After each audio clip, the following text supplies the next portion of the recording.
How are you doing? It is Monday and welcome to live stream number 59. Today is Monday. That's a good thing. And it's September 18th, 2017. A couple of guys were paying attention Friday when they realized that I said 2015. I don't know where that came from. 2017. Today, Monday, 18th of September. And we are going to talk about understanding curvature. And I also put in there and impress your friends, because this could be a good topic if you're sitting at a dinner party and things are getting a little dull and you want to impress somebody. We can talk a little bit about curvature. I can see we already got a bunch of people coming in the live stream. Absolutely appreciate it. We got Mark, we got Jan, we got Isaac, we got Tommy. Really appreciate all you guys taking the time. If you're watching the recording, hey, I appreciate that too. That's awesome. It's one of the great things about these live streams is that they are getting recorded and end up at YouTube later on. Do me a favor. If you like these, do the thumbs up. If you don't, do the thumbs down. I want to get your feedback. And don't forget, description area below, you will find my email address, lars.christensen@autodesk.com. Let me know if there's any future topics you would like to see here on the live stream. This is really just trying to add a little bit more value to your Fusion 360 experience. Also, description area, you will find the link to the free CNC Handbook. If you haven't already gotten your copy of it, go and grab it. If you are into CNC or one of your friends are, I think they would like all the great content that is in there. All right, so today's topic is about curvature. And for some of you guys, this is maybe, if you follow the live stream, we have done curvature before. Today I want to get into a little bit more, maybe a little bit more theory behind it. I'm going to talk about something called G or C, 0, 1, 2, 3, well, it actually goes mathematically up there. But it's more about how curves are kind of like joining together. And really, for me, it happened years ago that I was teaching a CAD class and somebody came up and asked me about G3, and I had absolutely no idea about what he was talking about how curves goes together. Today, I will give you kind of like a little bit to go on that. So let's jump into this. So what we are talking about, we into the Fusion 360, right? Our favorite place here. What we're going to talk about is when we have curves, how do they come together? And actually, you know what? Let me just fire up the webcam again. Really, if you take like the iPhone, for example, well, it doesn't have to be the iPhone. I actually have a other device here too. If you look at this curve that goes together on the corners of your phone, that is not just a fillet like you have inside of your CAD software. That actually has a curvature to it. If it was just a standard fillet, there would actually be like kind of like a little mark, and you maybe even be able to feel it with your fingers. It wouldn't be like smooth. And curvature really comes in most of the times when we're doing consumer products. I think the best explanation I've heard about it is go out and look at your car and see the reflection going down the side. Your car kind of like have a curve to it, and you will see the light from the sun kind of like plays over that curve. It's all smooth, even though it's different pieces. That's curvature. So, I should maybe have thought a little bit about how I jumped into that. But hey, this is live, right? So let's start up sketching a couple of things and talk a little bit about curvature. So if I go in here and sketch a spline, and we talked about splines before on the live stream. So a spline, just do something like this here, hit the green check mark. A spline have these control points. You can kind of like define the spline, the curvature of the spline by kind of grabbing these handles here. Now, if I'm going to create another spline and do something like this, and let's also just give that a little bit of curvature here. And then just so we have something besides just lines to look at, let's go out and extrude that. I'm going to go into the patch environment and give it a surface extrusion. I could have done, you could have done like closed it off and made it a closed profile, but we really only care about these two faces here. So we had these two splines, and they kind of like are now joined together. Now this is what we will call G0. There's actually also a C, and they kind of, I think, and you know, I should also say, I am not a mathematician.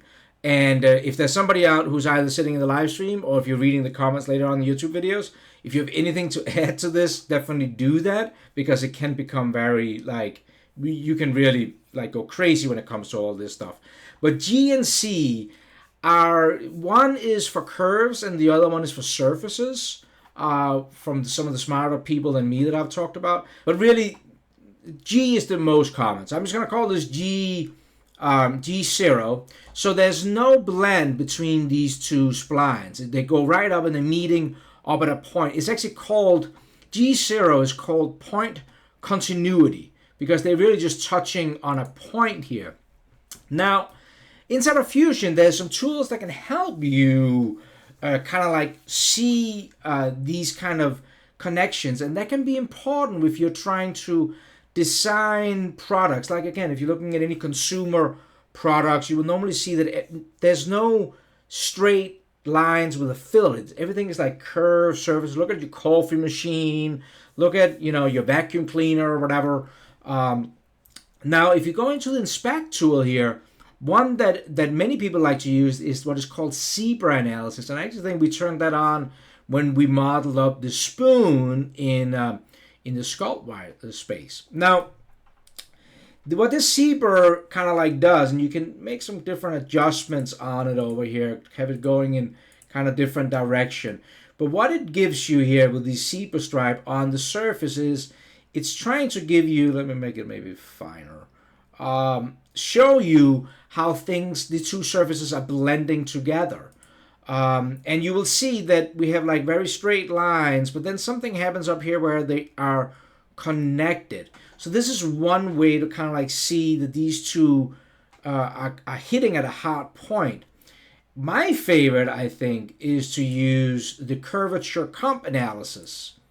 So if I click on that, these two edges, you will kind of see the curvature of the two edges. And you will see at G0 that there's really just a hard break right here. So what I'm going to do to try to show this is I'm going to just hit save, and we're in my live stream project, and I'm going to call this G0. That is what this is. Point continuity. These two are kind of like meeting at the same point. Now let me just go in and save, copy as. Let's call the next one G1. Okay, so now if we look over in the data panel over here, we had our G0 we just saved, and then we are now creating a G1 here. And we can open that one up. Here we go.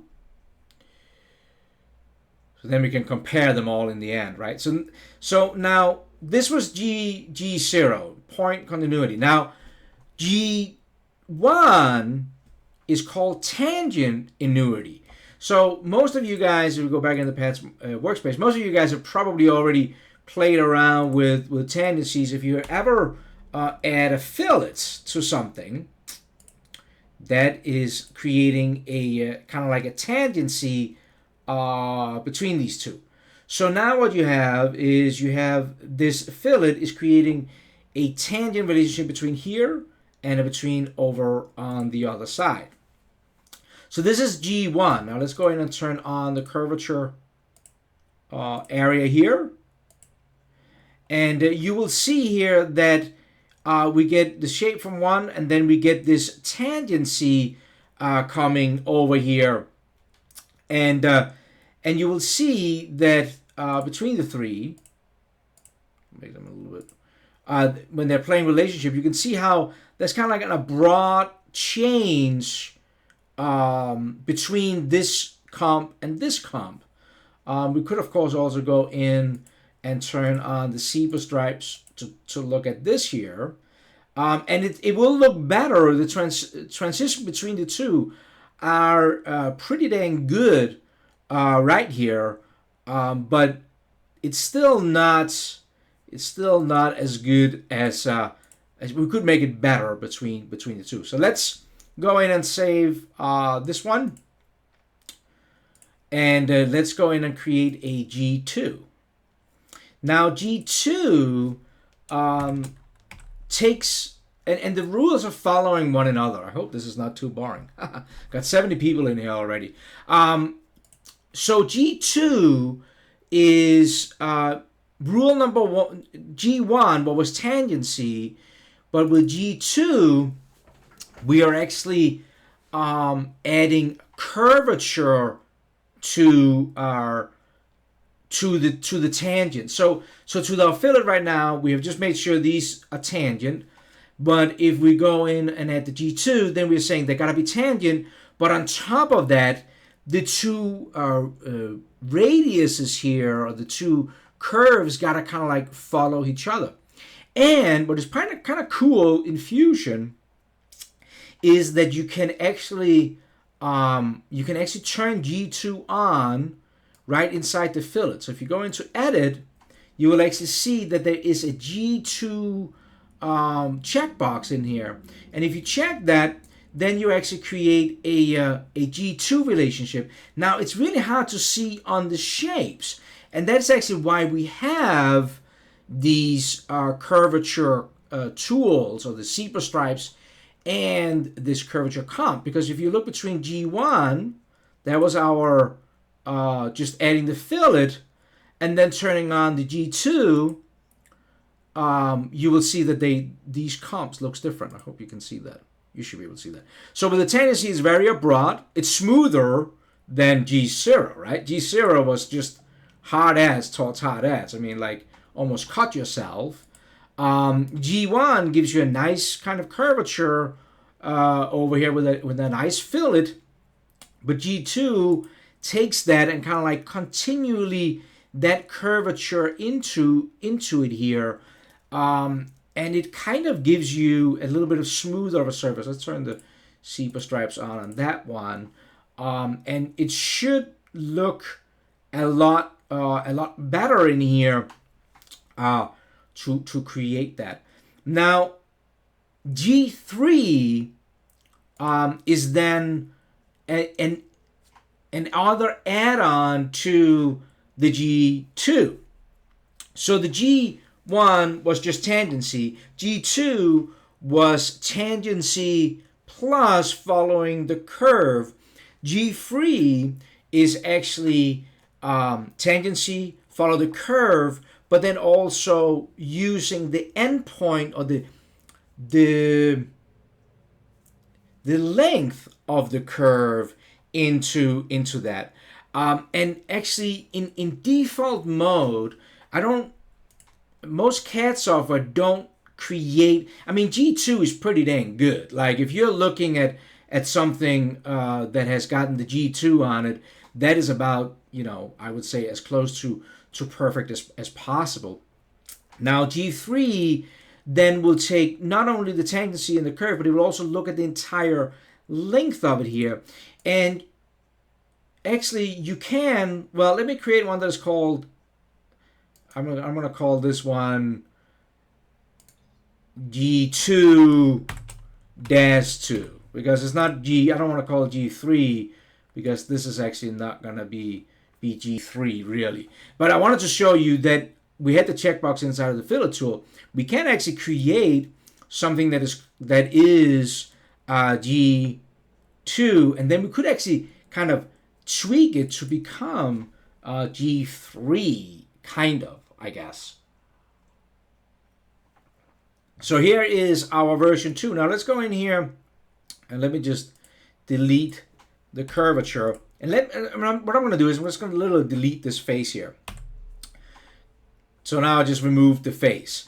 Let me go in and start a sketch on that same plane as I was before when I drew up the two splines. And let's create another spline.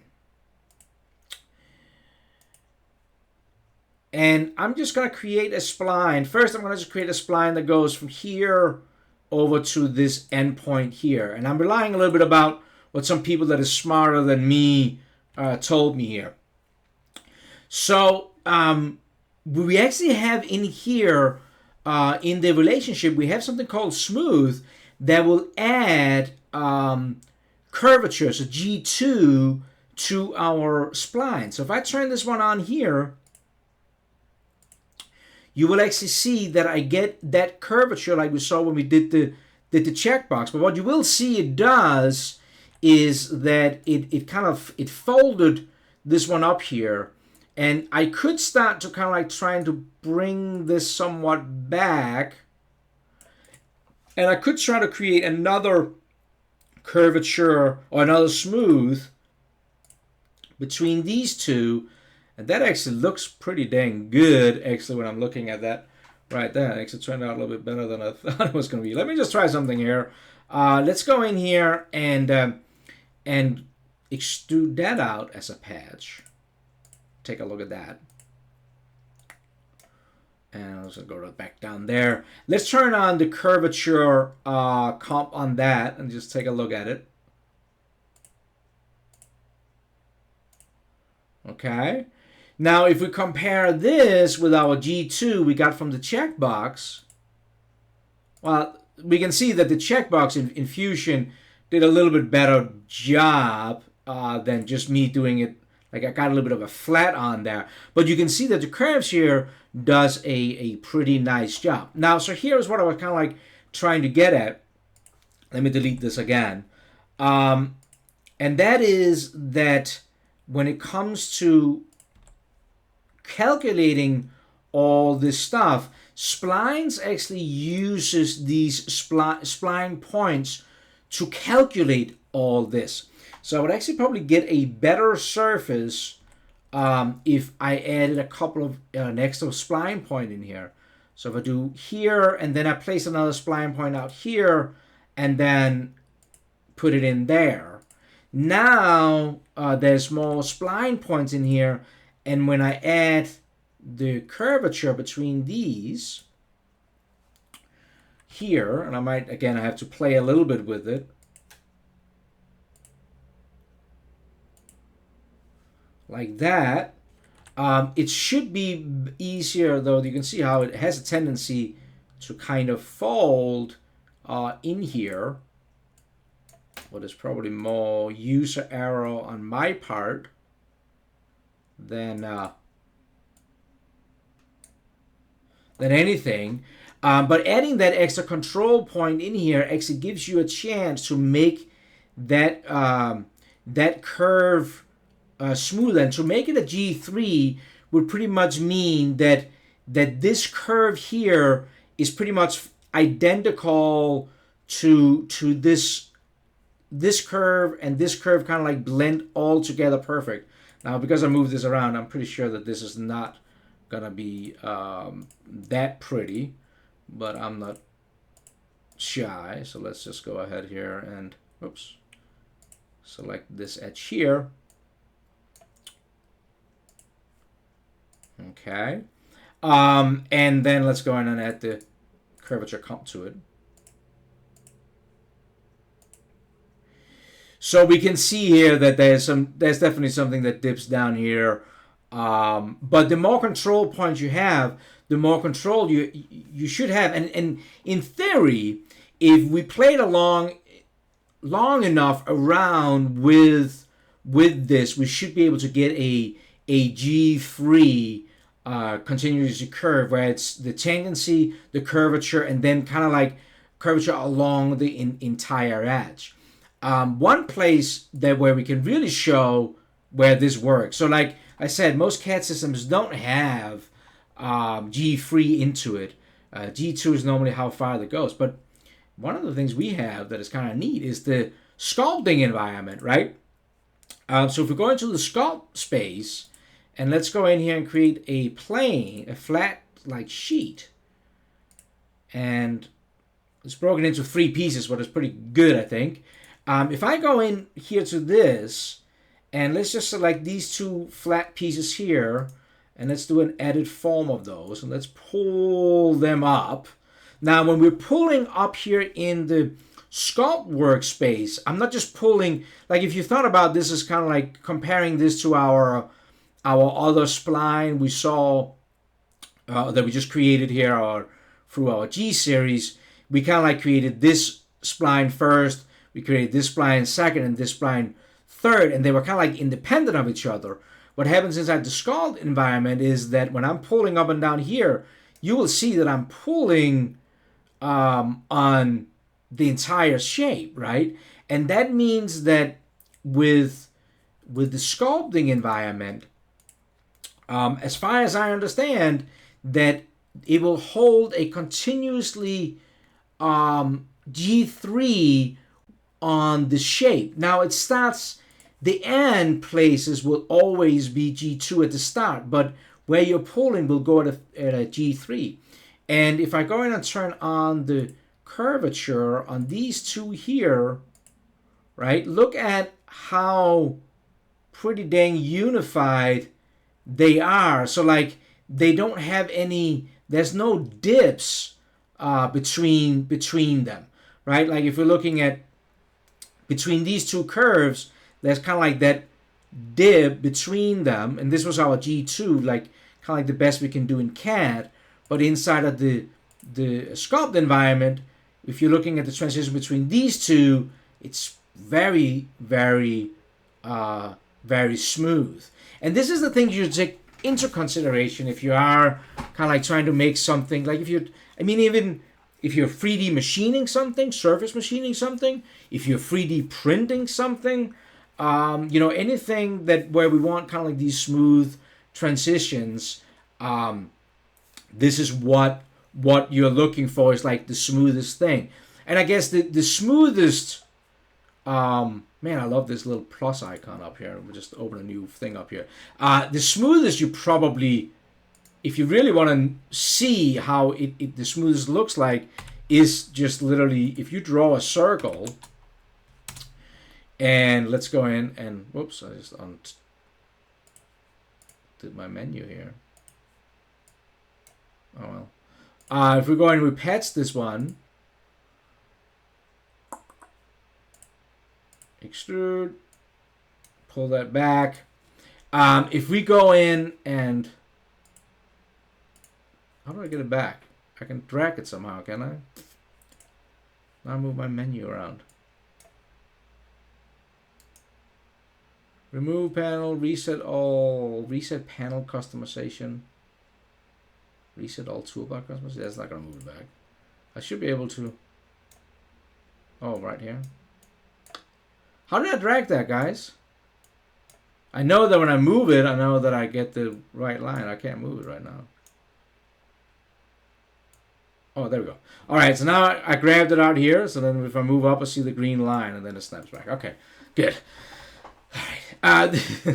The perfect is a circle, right? If I go in here and I do a curvature comp on this one, you will see that that it's a continuously, because it's just a circle, it's a continuously, that's what you're looking for. I guess if somebody's like, what are you trying to end? The end result is the smoothest thing you can get around here. So if you're looking at, again, the sculpt space between two curves, that is pretty smooth.